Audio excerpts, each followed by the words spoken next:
Hey, everybody, welcome back to View from the Top podcast, where we help growth-minded men who desire momentum in their business, their family, and their finances get through the valleys and up the mountain to their very own view from the top. Hey, this past week, I was on an Iron Sharpens Iron community roundtable call. It's a once-a-month call where a seasoned business leader leans into a topic for about 40 minutes. And then they break out into deep dive in smaller mastermind groups for about 30 minutes. Well, this past week, I was on one of these, and Jordan Hammond, he's one of those seasoned entrepreneurs I was talking about. He leaned into achieving at both work and home. And then in just my own breakout group that I was in of 6 guys, we got into one of the guys' business's challenges that he was having. And it was around getting to the next step, which is what we're going to talk about today. And he started to see some limiting beliefs that he's had. It was really amazing to watch. So if you want to be connected and engage with a growing group of growth-minded Christian businessmen and leaders, go check out viewfromthetop.com/community and see for yourself. All right, without further ado, let's get the big bald guy in here into the studio. Welcome, Big A. What, big bald guy? What is this? Big A will suffice. I don't know about big bald guy. Well, I thought that was a sign of wisdom. I don't know. If I had hair, gray it'd hair? be really gray. But since I have no hair, there's no gray. And so, Doesn't the Bible talk about gray hair being wisdom? And so if you gonna shave get it all out of off, this. isn't that more wisdom? I don't know. You're not going to get out of this with trumping me spiritually. So you're not going to. Well, I thought I'd try. Hey, you just mentioned rock star Jordan Hammond. Jordan's our Canadian brother. What a great guy, man. And what a great job he did on the round table. Mm-hmm. I mean, Jordan's been a real inspiration to so many guys, grown a very successful company, and he is leaning into his family. Man, I mean, he is implementing strategies in his family. It's incredible. I couldn't help but say a little more about your opening, but we're so gifted with people like Jordan in our mastermind group, and it just really, really makes me excited. I didn't say this before, but that talk that he gave is recorded in the community. So if you're listening today and you're like, hey, I'd like to listen to what Jordan had to say, go to that community page, viewfromthetop.com/community. Check that out. And the recording's in there. You can listen to that. It's pretty cool. Yeah, it's solid gold too. Yeah, go do that. Wally, I'm excited to talk about our topic today, 3 of the reasons you can't really get where you want to go. And I started thinking about all the coaching clients that I've got and all the mastermind members, and I really see on a regular basis businessmen that are wanting to grow their business, but they're really unsure of the next right step. And all of us kind of get stuck sometimes. We just feel mired up in the mud sometimes. You're like, man, I need to get traction. I want to go. They've really got great ideas, but all the pieces are not in alignment, and they come to that realization. And I think oftentimes small businesses are limited with many things, but some of it is their talent pool. Some of it's their resources, and they just need a little guidance. They just need people to get around them, to help them to understand how they can take that next step. Well, sometimes I think the fear of failure, I see that more than anything, paralyzes us. And we've got to have some emotional support. You're like, man, I've got to work through this because this fear of failure is really paralyzing me. And if any of this sounds familiar to those that are listening today, I want you to stick around a little bit. Wally and I are going to share a few tips that hopefully are going to get you reoriented and on a new pathway. Man, that's a good word. Last week we talked about, I think it was last week, we talked about what is the definition of business success. And I was looking through the notes today and I'm going, man, like this gets practical on a few of those things we talked about last week that we didn't have time to cover. So I'm excited about diving into this. Wally, you ever felt stuck? Have you done that in your business, or have you felt stuck this week? I guess I should say. Way more often than I should. It's not ever. It's like what is your first go-to? Like, I hadn't really planned on us thinking about this or talking about it. And while you think, I'll answer my own question to give you a minute to think about this. So I was in a really bad spot a couple of years ago. I mean, I really was stuck. And I took some time off, actually. I was like, man, I got to clear my head. You know, I need a little sabbatical. we had some family challenges going on. One of the members of my family had some health issues, and that was really taking all of my bandwidth. And then I was stuck from a business standpoint.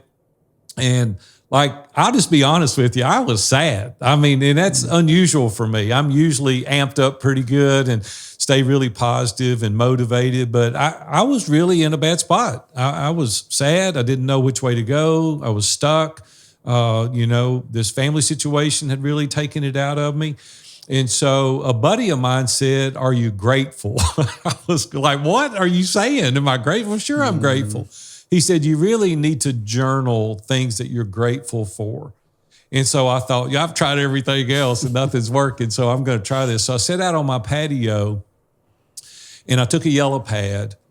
6 pages later, 6 pages of things that I was grateful for got me unstuck. I was like, what in the world? I was so focused on the gap and not focused on the gain that I'd lost my way. And so the thing that kind of a default to me now when I'm feeling low, and that's happened numerous times since then, it's like, what am I grateful for? So for me, helping me get unstuck, it's showing a sense of gratitude. What about you? Yeah, we're on the same page. I felt a little stuck this morning while I was journaling, and I'm with you. I have guys around me that speak into me, and one of the guys talks about gratitude. You're one of those guys. I'm thankful for that. You remind me of that often. So I did that this morning, and it wasn't long. It wasn't 9 pages. It was literally maybe 6 pages. 6 pages. Okay. All right. Well, whatever. Is there a difference? Yeah, there is. You sound like me. You're embellishing. I know. I'm not exaggerating, but I'm. It's a lot. How about that? It's a lot. I didn't do a lot. I only did a few things, but those few things that I was grateful for were really meaningful, and it was enough to help God to use those things. Say, what are you grateful for? Like, well, who am I grateful to? That's right. I can be grateful for stuff, but who am I grateful to? I'm grateful to God for what He's allowed in my life, both successes and challenges. And then somebody else, I was talking to him a few weeks ago, and Mark is his name, and he said, I was like, man, I got the gratitude thing down. They're still missing. He goes, are you being physically active on a regular basis? And I was like, duh, that was it. So those are the things that help me get unstuck, right? Gratitude and physical activity. Hey, I want to give a little shout out to one of our members. Seth Bueckley wrote a really good book, Gratitude. And we're going to have it in the show notes. You can link there and go grab a copy. I don't even know if you know this, Wally. He's updating it. He's doing the version 2.0 of that book. And so go ahead and grab the copy now because it's well worth it. And then when he up levels it to the next 2.0, you can go grab a copy of that as well. But it's really good.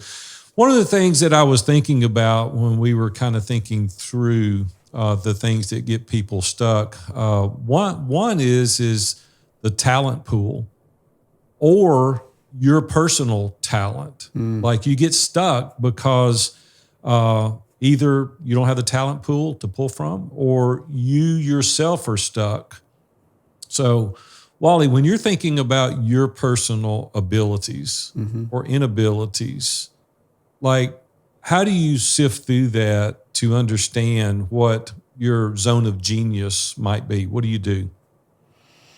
Over the years, it's been different things. I think about early on in business, there's a lot of guys listening today, right, that are at that startup stage, right? And so they're just doing it. Like, not a lot of money, what's going on, not a lot of customers yet. They got to do a bunch of stuff. And they read Who Not How, and it sounds great to them, but it's like, wait a second, like I don't have the money to do that today. Right. I'm not going to go into debt for it or whatever. And I just need to figure this out and do this. And so I get that. I respect that. I've been there. Sometimes you're going to feel stuck there, right? You're going to feel like I've got it all and I'm doing it. But as soon as you're able to, and this was something that the very first business book, I read self-improvement books, but the first like practical business book I ever read in the early 2000s was The E-Myth. And that book alone was being the first one. Like that was a complete orchestration Yeah. by God that was the first book I read. Because it Michael really Gerber. helped lay the Yeah. good foundation for going forward of like, how do I systematize things? How do I recognize, get myself out of the way as soon as I can? You know, like if you ask, I shouldn't say anyone because I haven't talked to everyone. Most everyone that I've talked to about this, and I dare say everyone I've talked to about this, they'll be like, if you ask them, who should you have hired first and would you have done it sooner? Everyone says yes. Now, I know they have the money now, so it feels different in that moment. It feels really heavy, like I can't do it. Well, let's push back. I'm going to push back on that for a second right. because I think this is important. Matter of fact, or more important than anything we're going to say here while we're talking about this. And you said early on, I get it, you can't afford it. I contend that you can't afford not to do it. And I think you can do it earlier because once you've got the resources to do it, a lot of the times we're afraid. We're already in a place that's bad. Or we're committed already. Maybe we've made commitments financially other places. That's where I think we've got to pay attention, right? Is what else can we eliminate? Like, are there other things? Can we possibly live on a little less salary? And you said something else, not for today. I don't want to discuss it, but I'll just mention it. We'll come back and do something later. You said, yeah, I get it. You don't want to go in debt. And not many businesses did I start that I didn't incur some debt early in my career. A matter of fact, there was a point where I owed a lot of money, and I'm grateful things went well. If they hadn't, I'd been in really bad shape, but I was willing to take that risk. I don't want to say borrowing is taboo. I think that oftentimes, this would go contrary to my good friend Dave Ramsey. He would say, bootstrap it, don't ever go in debt. And I hear that to one regard, but in another regard, if I hadn't have gone in debt early in my career, I wouldn't be where I'm at today. Let me back up and explain what I mean by that. Let me add some context. What I hear often is, hey, yeah, I put 30 grand on a credit card. I'm starting my business. I've been in it 6 months and I've got 30 grand on a credit card. You know, I may have a couple of customers, but I'm still doing my job, right? And I'm starting this business. But yeah, I got 30 grand on a credit card. I'm like, what is the 30 grand for? And I've been there. Like, I've done this, so I know. Sure. And I was like, what is the 30 grand for? Well, I needed business cards. I needed this great brochure. I needed this new laptop, this new setup for convention that I may never go to. And I needed the slickest website possible out there. So I hired somebody else. And so you've got 0 to 3 customers that aren't paying you much, and you've got a bunch of debt. Like, that is not I guarantee you, you email the pod@viewfromthetop.com. You email us and tell us and show me that we're wrong. We'll admit it. But every time, like, that's usually not a good recipe. No. Focus your efforts on finding the product market fit. We talked about that last episode. Finding where your product fits in the marketplace and go sell the crap out of it. Do that first. Let the nice website and all that be like a bigger problem later on. Right. That's what I mean by not going into debt. Yeah, I'm with you there. I agree with that. So some of the things that we've had to do in our lead team, and you're kind of in charge of this, you do these things, is we do a SWOT analysis. Talk through what that is exactly and how anyone can do this. It doesn't have to be official, and walk us through what a SWOT analysis would look like. Yeah. So, we're talking about the idea with being stuck with ourselves in terms of our talents, or feeling stuck, or even with a team. You may have a full-blown team right now. You may have 50, 100, 200 people on a team, and you still feel stuck at this season of your business. It doesn't mean that when you're starting off, you can feel stuck. And believe me, I've been there. I know you have too.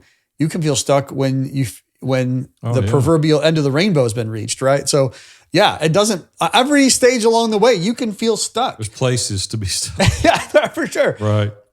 And so the SWOT analysis is just a tool. It's identifies strengths, weaknesses, opportunities, and threats.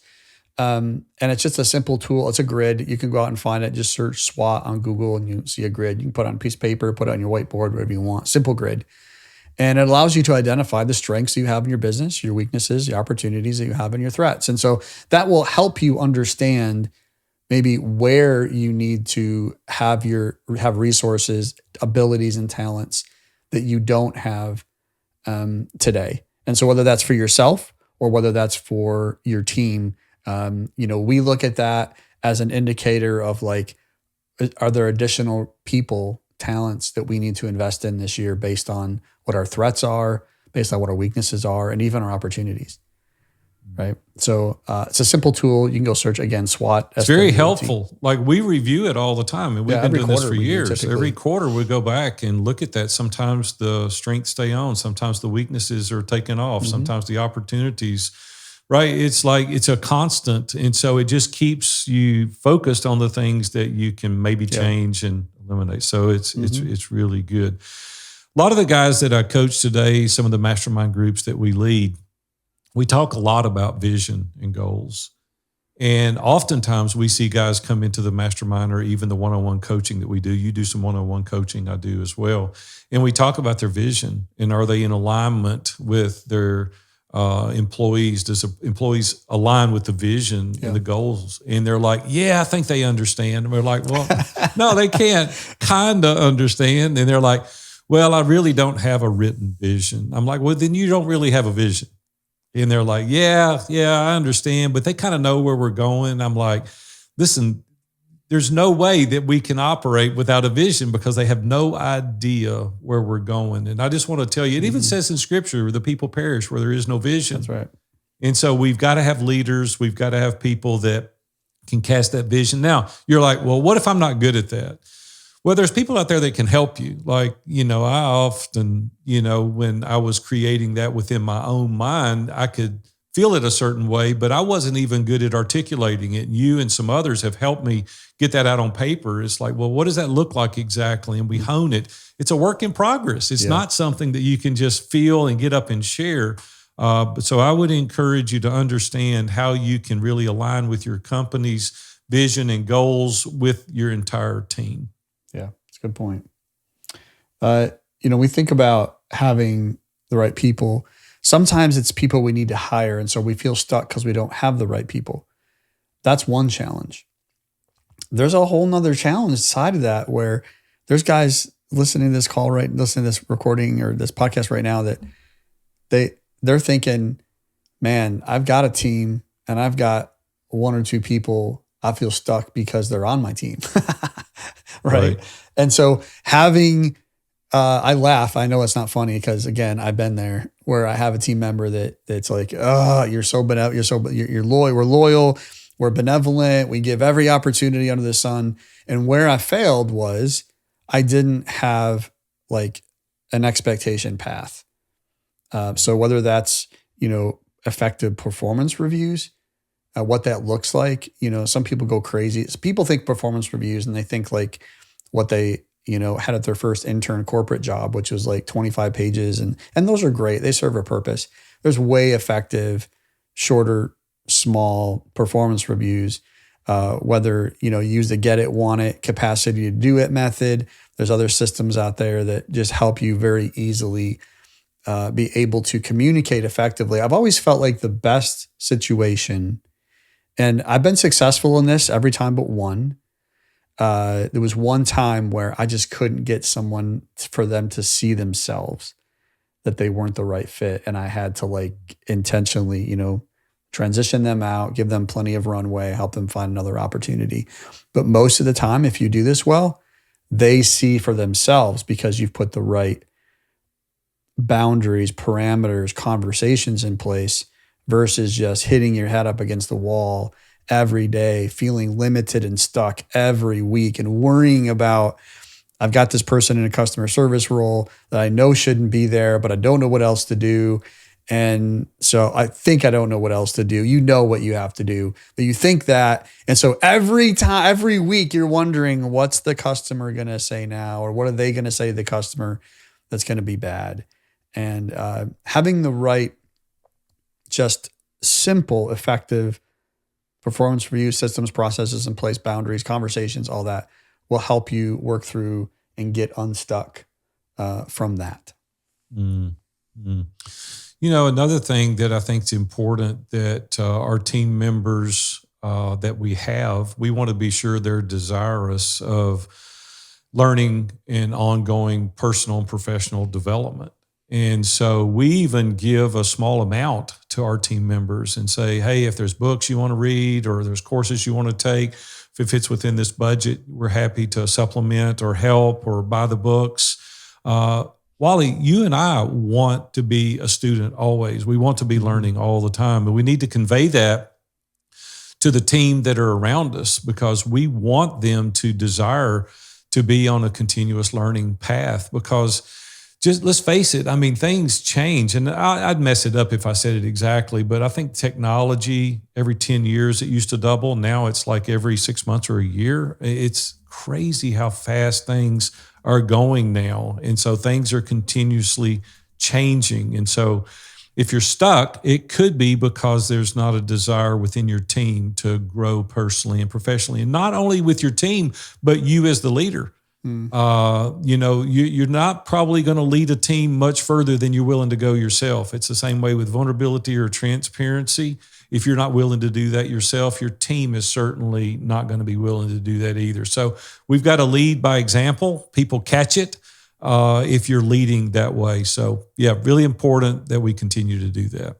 Another reason why I think guys get stuck not knowing how that next step in their business is that they only know what they know. Has that been your experience? It's been my experience, like personal experience, is that when I reach a limit of what I know, then I tend to start making, if I don't have the right resources and people around me, right? Like I tend to start making decisions that are outside the scope of my knowledge base. And talk about risk. That gets really risky. People don't realize that that's a risk factor for their business, right? Because they're uneducated. Right. And knowledge is power to make educated decisions. And so where do I get knowledge if I don't have it? Where do you get it, Big A? Yeah, well, I surround myself with trusted advisors. I'm always putting myself out there and trying to learn more, to read more, to listen to podcasts, to go to conferences, to study more, to ask more questions. I used to talk a lot to be heard, and I've learned over the years that you're far better off asking good questions. And so just surrounding yourself. Listen, we're going to jump to another topic in just a minute, but there's one other thing that I want to say that's really, I love how you said it earlier. You helped someone else discover a better role for themselves. I love the diplomacy in that. But the truth is, sometimes there's people that you just need to let them go, right? True. We fight that over and over and over. Cody Foster is a guy I know that lives in Topeka, Kansas, owns a very successful company and 400 plus employees. And I've interviewed him a couple of times. They're very, very successful. I think they did $8 to $12 billion in revenue last year. And I said, Cody, what is the number one thing you would do faster if you had it to go over? 23-year company. He said, I would get rid of problem people faster. I mean, he never blinked. He never hesitated in saying that sometimes you're doing your whole team a disservice. You're doing your industry a disservice. You're doing that person a disservice by not setting them free. And so when you're stuck, sometimes you've gone through all these methods. You've done the things that Wally and I have just shared with you. Sometimes you'll do them a favor by letting them go. Wally, when we first opened, I was talking about something that I've been really looking forward to discussing on this episode, and that's the fear that you're going to fail. And I see this over and over and over, regardless of the people I coach, regardless of the size of the organization, regardless of all the guys that we've had come through Iron Sharpens Iron Mastermind, hundreds and hundreds and hundreds of them over the past 10 or 11 years. Probably what rises to the top the fastest is they have a fear of failure. And how do you handle that? Because I know that you've experienced it. I've experienced it. Everyone listening to this has experienced it to some level. How is it that you personally deal with that fear of failure? Sometimes not very well. having paralyzes you, doesn't it? Honestly, it's a real thing. Having that, I think that the most vivid example and recent one for me is having a business sale event. So when you have a big moment like that, maybe for you, it's not a sale of a business. Maybe it's, you've just got the biggest, 6 months ago, you got the biggest customer with a huge order that you've ever had, or you got the largest contract, right? Or you hired a rock star team member and they are crushing it. And so what happens is you find success, right? You get the dopamine hit, right? It's like, boom, there it is. Like there. And then all of a sudden, within days, weeks, months, it's like, oh my gosh, like, was that a total mistake? Was it happenstance? Was it an accident? Like, did I really influence that? Obviously as a believer, I know God has his hand in directing us when we make our plans. I know he's in those things. He's not part of what I fear of failure, but I because of my sin nature, I tend to do it. I tend to fall back into that.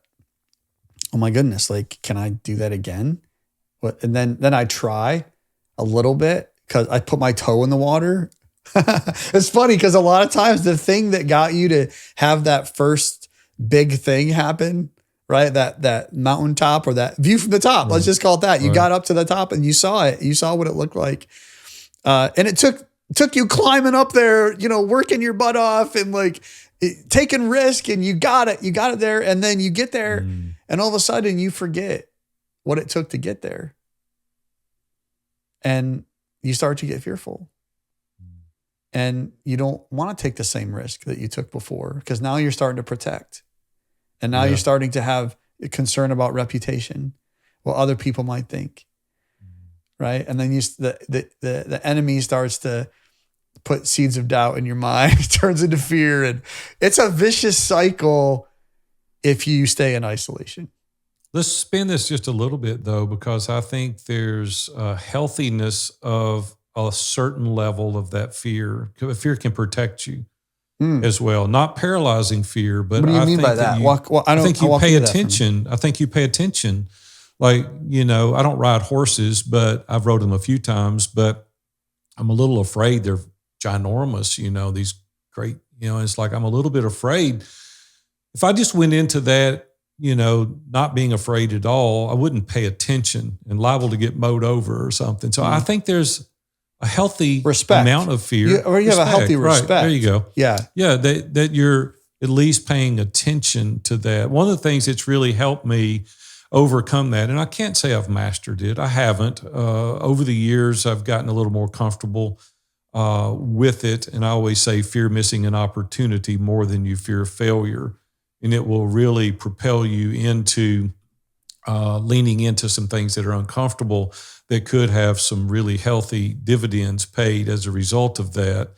And a lot of people allow the fear to paralyze them, and so they don't ever take any risk. And so there's never really a substantial payday, if you will, to whatever that could look like for you, whether it's financial or not. But so I think there's a certain level of risk that we do need to take that is a little bit fearful. But for me, it's having a growth mindset, just realizing what the opportunities could be. And I've really banished all fixed mindset people out of my life. I'm not around those people. I don't want to be around those people. It's like, oh, we can't do it. There's no way. That's contrary to my core values, because my core values is everything's figure outable. We did a podcast episode on that not long ago.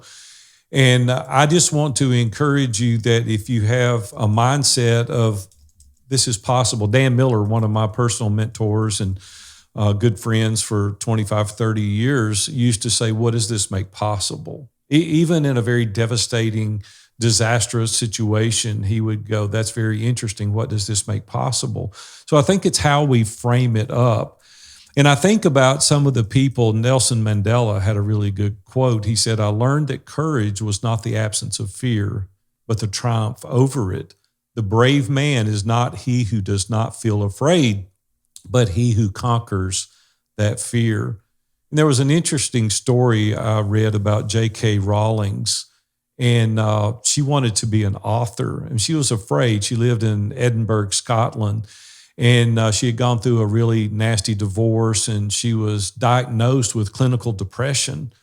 But despite all of these challenges, she had a dream of becoming an author. She wanted to write a book. And her first book was Harry Potter and the Philosopher's Stone.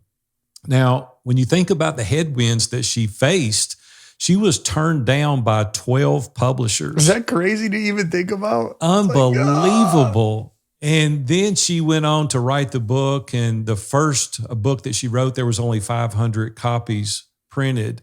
And today there's over 500 million copies of that book that has been sold. What if she had quit?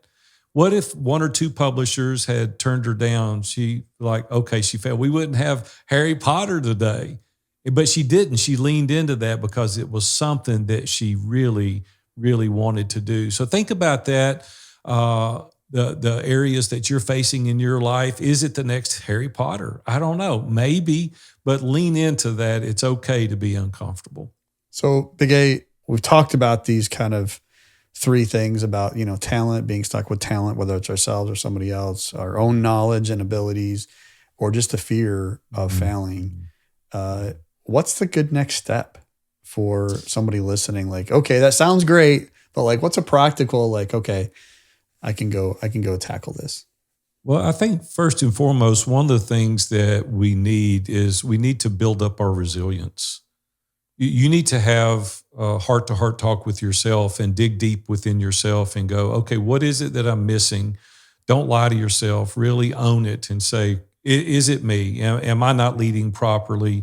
Am I the cog in the wheel? What is it that I need to do? And I would just say first and foremost to build up some resiliency within yourself. Dr. Andy Garrett is in our mastermind group. He's been in for 8 or 9 years. He's a phenomenal guy.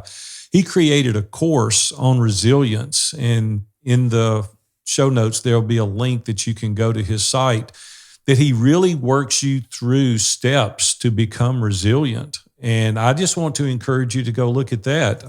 Dr. Andy's a great guy, put a lot of effort and energy into this. And so I would just encourage you to do that. The next thing that I would do is to kind of reframe what failure looks like for you. Is it an opportunity to grow? Is it what Dan Miller says? Is it something that you can say, what does this make possible? And then I just want to encourage you to create an environment that encourages calculated risk. You're like, hey, I'm not going to play it safe in every regard. Maybe you do it in a percentage. Maybe you say, hey, I'm going to safeguard 75% of my assets, but 25% of it, I'm going to put at risk. I'm going to say, okay, there's an opportunity here that I can do some things. And so create that environment that gives you permission to be able to go out and take some of these calculated risks. Wally, I remember my mom when I was a kid talking about going in business when I was 19 years old. She said, we really never had anything. Your dad and I have just lived a moderate life, and we've had just a very modest income. And she said, where nothing is ventured, nothing is gained. And she said, I would encourage you to go out on that limb just before it breaks to really explore some of the possibilities that's possible for you. And so it really gave me a sense of encouragement to take that calculated risk. So as we finish up today, man, I want to remind you that when you feel stuck with your current team, have you asked yourself all these hard questions? There are ways to improve your team without breaking the bank. And I want to encourage you to go back and even listen to this episode again about different things that you can do.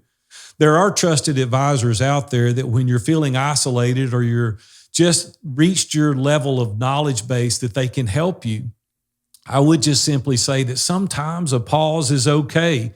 And don't feel pressured to move forward until you have a clear vision on the next right step. It's okay. It's okay to take a break. It's okay to be paused for a moment until you get that great clarity.